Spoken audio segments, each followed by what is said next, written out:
When I study carefully the last days of Cleopatra, I realize it was a beginning of a religious act that might have ended up with her being buried in the temple, and her lost tomb could be found there. I'm talking about a discovery so rare and mysterious that even experts struggle to make sense of it: hidden artifacts, cryptic symbols, and secrets buried for centuries.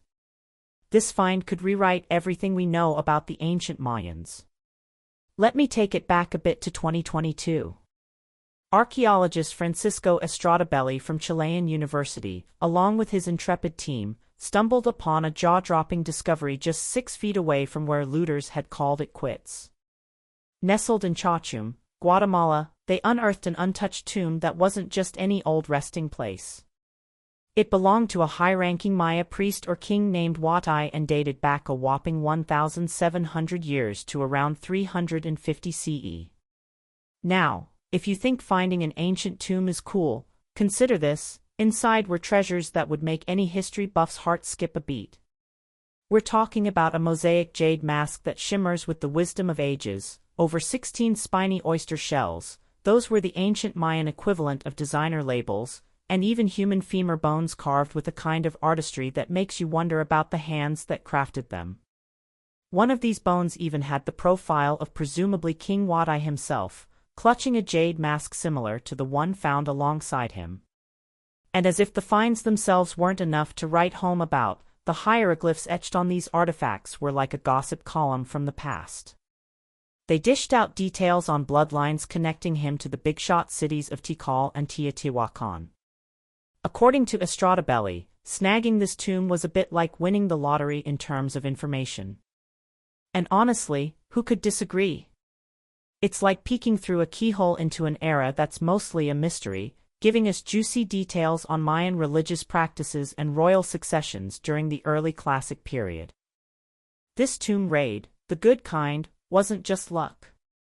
It was made possible by some pretty slick tech called LiDAR, which let you spot hidden goodies under the jungle canopy. This is the same tech that revealed the looters' old tunnels, leading the team right to Watai's untouched time capsule. The artifacts found are now under decay study, promising to spill even more ancient secrets.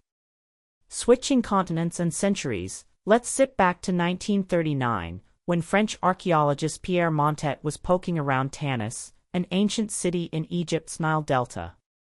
On a cool February day, the 27th, to be precise, Montet and his team stumbled upon a stone-blocked underground chamber.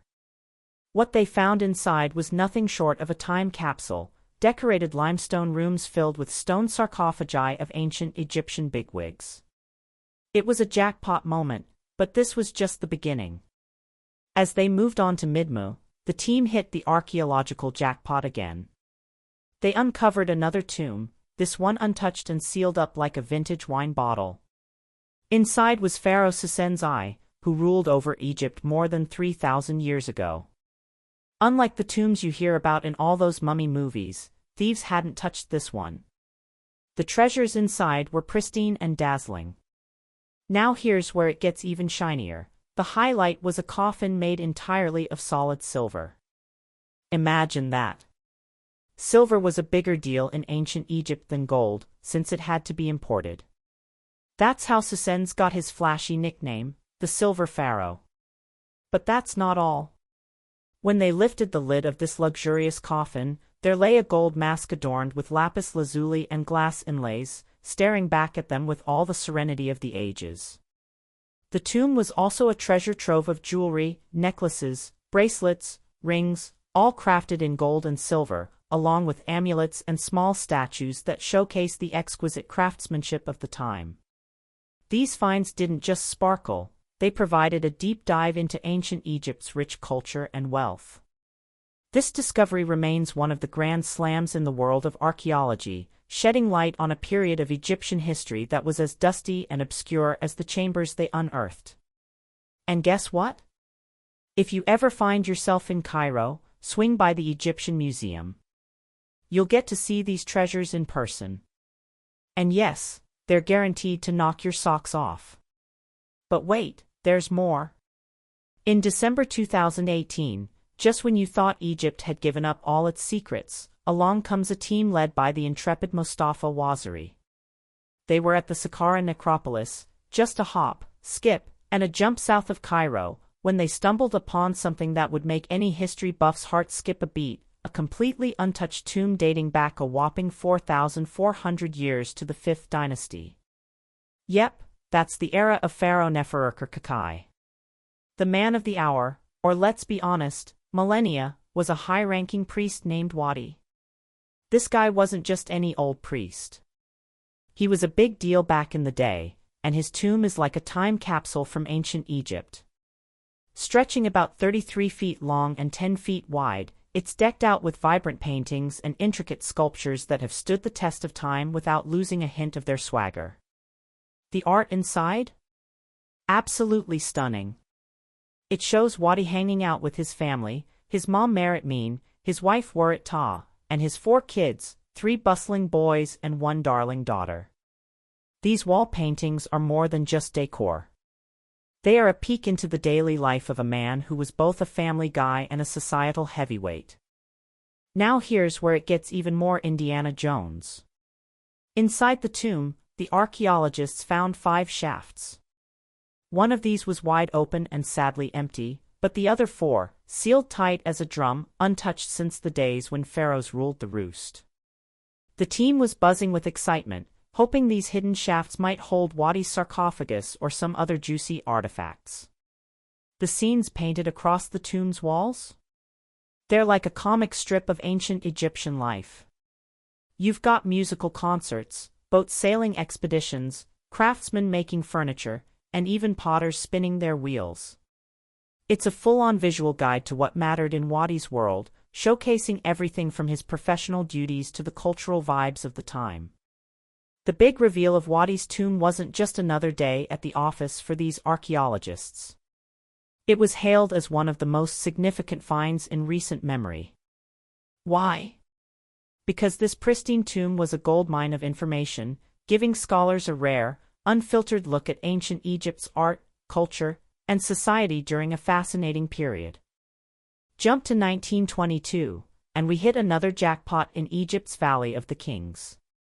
British archaeologist Howard Carter, backed by the passionate and deep-pocketed Lord Carnarvon, unearthed a nearly intact tomb of the boy pharaoh Tutankhamun, who had ruled Egypt over 3,300 years earlier.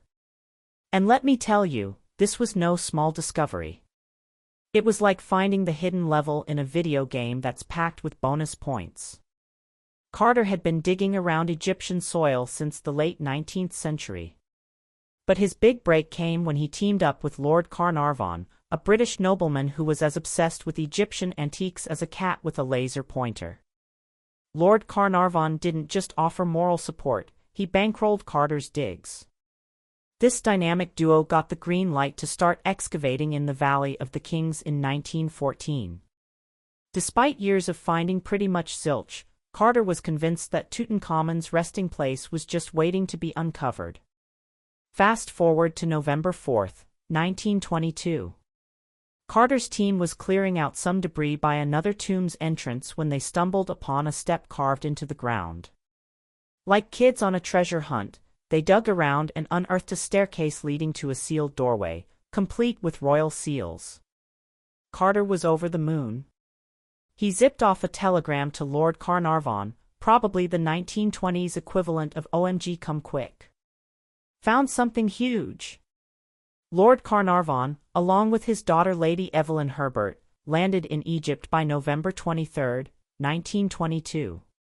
They probably didn't even have time to unpack before rushing over to the site. On November 26, Carter drilled a small peephole in the sealed doorway and took a look by candlelight. When Carnarvon asked if he could see anything, Carter's reply was understated yet iconic: yes, wonderful things. And wonderful they were. Stepping inside, they found an antechamber that looked like a showroom of ancient Egyptian IKEA, but way better. We're talking gilded couches, ornate chests, and statues that didn't come with a DIY assembly manual. Despite some ancient looters having had a go at it, the treasures were largely untouched. Another sealed door hinted at even more goodies: And sure enough, it led to the burial chamber guarded by life-sized statues. On February 16, 1923, Carter cracked open the burial chamber in front of officials and some seriously lucky dignitaries.